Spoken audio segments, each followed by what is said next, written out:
റിൽവുഡ് റിസോർട്ടിൽ നമുക്ക് റൂമിനെ പറ്റി പറയാണ്ടിരിക്കാൻ പറ്റില്ല. അത്ര അടിപൊളി അല്ലേ, ഭയങ്കര സ്പേഷ്യസ് റൂമാണ്. നമുക്ക് പൊതുവെ ഇങ്ങനെ ഭയങ്കര സ്പേഷ്യസ് ആയിട്ട് ബാൽക്കണിയും റൂമും എല്ലാം സ്പേഷ്യസ് ആയിരുന്നു. ഇങ്ങനത്തെയാ വേണ്ടത്, കാരണം നമ്മുടെ ലഗേജ് ഒരാളുടെ അപ്പുറത്ത്. അതെ, നമ്മൾ ഷൂട്ടിനും കൂടി വരുന്നതുകൊണ്ട് നമ്മുടെ കയ്യിൽ കുറേ ലഗേജ് ഉണ്ടാവും. അഗൈൻ ലഗേജും ആണ്, പിന്നെ ലഗേജസ് എന്ന് പറയേണ്ട ആവശ്യമില്ല, ലഗേജ് അത്രേ ഉള്ളൂ. നമ്മൾ പണ്ടൊരു വീഡിയോ ചെയ്തിട്ടുണ്ടായിരുന്നു, ഇത് ഓർമ്മയുണ്ടോ? നമ്മൾ മറ്റേ ഒരു ഫാം ഹൗസിൽ പോയപ്പോൾ ചെയ്തിട്ടുണ്ടായിരുന്നു. നിങ്ങളുടെ ആദ്യത്തെ വൈറൽ വീഡിയോ ആയിരുന്നു അത്. നിന്റെ ഫറൂന്റെയും മറ്റേ ഞാനും ഹരി ഇങ്ങനെ നിൽക്കുമ്പോൾ ഇങ്ങനെ കൈയൊക്കെ കൊട്ടി ലഗേജ് എടുക്കണം എന്നൊക്കെ പറയുന്നൊരു വീഡിയോ ഉണ്ടായിരുന്നു. നിങ്ങൾക്ക് ഓർമ്മ ഉണ്ടെങ്കിൽ കോമെന്റ് ചെയ്യൂ. പണ്ട് ഞങ്ങൾ ചെറുതാവുമ്പോൾ ഉള്ള ഈ കോലമേ അല്ലായിരുന്നു ആ ടൈമിൽ.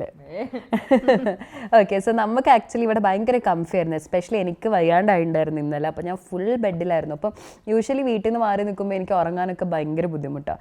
ഇവിടെ ഇന്നലെ മരുന്നിൻ്റെ എഫക്റ്റും ഉണ്ടായിരുന്നു. കുറേ ഉറങ്ങി. ലൈക്ക് എവറി 2 hours ഞാനിങ്ങനെ മരുന്ന് കുടിക്കുക, ഉറങ്ങിപ്പോവുക, നല്ലോണം ഉറങ്ങാൻ പറ്റി. അപ്പം ഞാൻ അങ്ങനെ ഇങ്ങനെയൊന്നും പൊതുവേ ഉറങ്ങില്ല. എസ്പെഷ്യലി ഇപ്പം കല്യാണം കൂടി കഴിഞ്ഞുകൊണ്ട് എനിക്ക് വീട്ടിൽ തന്നെ ഉറങ്ങണം. എനിക്ക് ആ ഒരു വാംത്ത് വേണം എനിക്ക്. അപ്പം അല്ലെങ്കിൽ ഉറങ്ങൽ ഭയങ്കര ബുദ്ധിമുട്ടാണ്.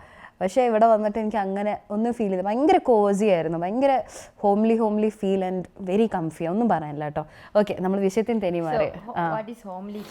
ഹോംലി ഫീൽസ് നമുക്കൊരു വീടിൻ്റെ ഒരു ഫീല് കിട്ടുന്നത്. You don't feel like you gone somewhere else, it feels like home. അതിനെയാണ് നമ്മൾ ഒരു ഹോംലി ഫീൽ കിട്ടുക എന്ന് പറയാം.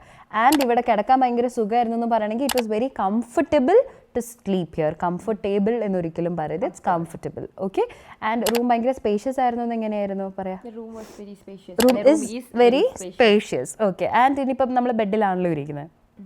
ബെഡ് രാവിലെ എഴുന്നേറ്റ് നമ്മൾ തട്ടി വിരിക്കുന്ന പറഞ്ഞുണ്ട്, പക്ഷെ എന്നാലും ബെഡ് തട്ടി വിരിക്കുന്നതിന് ഇംഗ്ലീഷിൽ പറയുന്നത് it's a collocation. Make the bed, do the hair എന്നൊക്കെ പറയുന്ന ഓരോരോ കൊലൊക്കേഷനാണ്.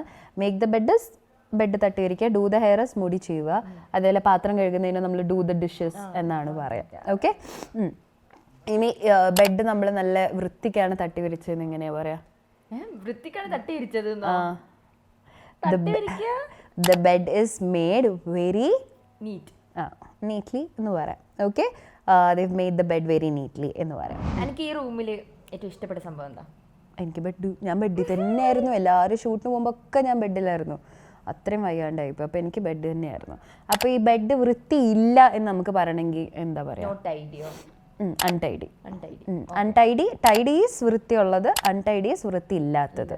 ഓക്കെ, ഇനി ഈ ബെഡ്ഷീറ്റ് ഉണ്ട്, പില്ലോ ഉണ്ട്, പില്ലോ കേസ് ഉണ്ട്, കംഫേർട്ട് ഉണ്ട്, ഇങ്ങനത്തെ കുറേ സാധനങ്ങളുണ്ടല്ലോ. അപ്പോൾ വേറെ ഒന്ന് ചോദിക്കട്ടെ, കംഫേർട്ടും പുതപ്പ് ബ്ലാങ്കറ്റും എന്താ വ്യത്യാസം? കംഫർട്ട് എന്ന് പറഞ്ഞാൽ ബെഡ്ഷീറ്റിന്റെ കൂടെ തന്നെ വരുന്ന ഒരു സാധനമായിരിക്കും. ബ്ലാങ്കറ്റ് വിൽ ബി മറ്റേ ഫറൊക്കെ ഉള്ള വുളനൊക്കെ ആയിട്ടുള്ള തണുപ്പിന് വേണ്ടി യൂസ് ചെയ്ത ഒരു സാധനം. അതെ, ഇപ്പം ഫോർ എക്സാമ്പിൾ ബ്ലാങ്കറ്റ് പുതപ്പ് എന്ന് പറയാം. പില്ലോ കേസസ്, പില്ലോ തലേണ. ഇവളുടെ ഭാഷയിൽ പറഞ്ഞ നീ എന്താ പറയാ? എന്റെ ഉമ്മ എന്നെ നാണം കെടുത്ത്. ഉമ്മ എന്നിട്ട് എന്റെ വീഡിയോസ് കണ്ടിട്ട് ഞാൻ തൽക്കാണി എന്നാ പറയാ, തലയണന്നും പറയില്ല. നമ്മളെ നാട്ടില് അത് നമ്മൾ പറഞ്ഞൊരു ശീലുണ്ടല്ലോ, തൽക്കാണി എന്ന് പറയാം. അപ്പൊ എന്റെ ഉമ്മ പറയോ, ഇതൊന്നും ഇവിടെ വെക്ക്, വീഡിയോയിൽ എന്തെങ്കിലും ഒന്ന് സ്റ്റാൻഡേർഡ് ആയിട്ട് പില്ലോ എന്നൊക്കെ ഒന്ന് പറയും. അതെ, പില്ലോന്റെ പുറമെ ഇടുന്നതിനെയാണ് തലണ കവർ എന്ന് നമ്മൾ പറയില്ല. That is pillow case. Okay, pillow cover എന്ന് പറയും. പില്ലോ കേസസ് കുറച്ചും കൂടി നല്ല.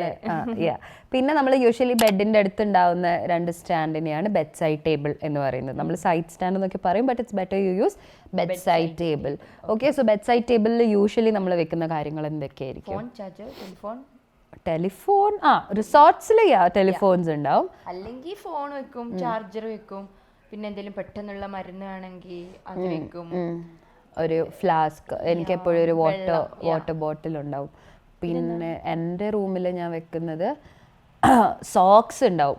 എൻ്റേത് എന്ന് വെച്ചാൽ ഈ ബെഡ് സൈഡ് ടേബിളിൻ്റെ അടിയിൽ തന്നെ ഒരു പോർഷനുണ്ട്. അതിൻ്റെ ഉള്ളിലാണ് ഞാൻ എൻ്റെ സോക്സ് എപ്പോഴും വെക്കും. കാരണം എനിക്ക് ഇടയ്ക്ക് പ്രായമായതുകൊണ്ട് ഇടയ്ക്ക് സോക്സ് വേണം. സ്വയം അംഗീകരിച്ചു.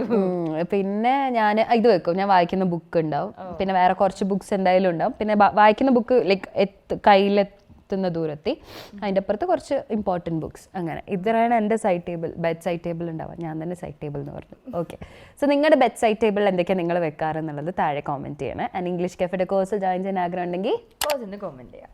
ഇംഗ്ലീഷ് കഫേയിൽ ആർക്കും എവിടെ നിന്നും ഇംഗ്ലീഷ് സംസാരിച്ച് പഠിക്കാം.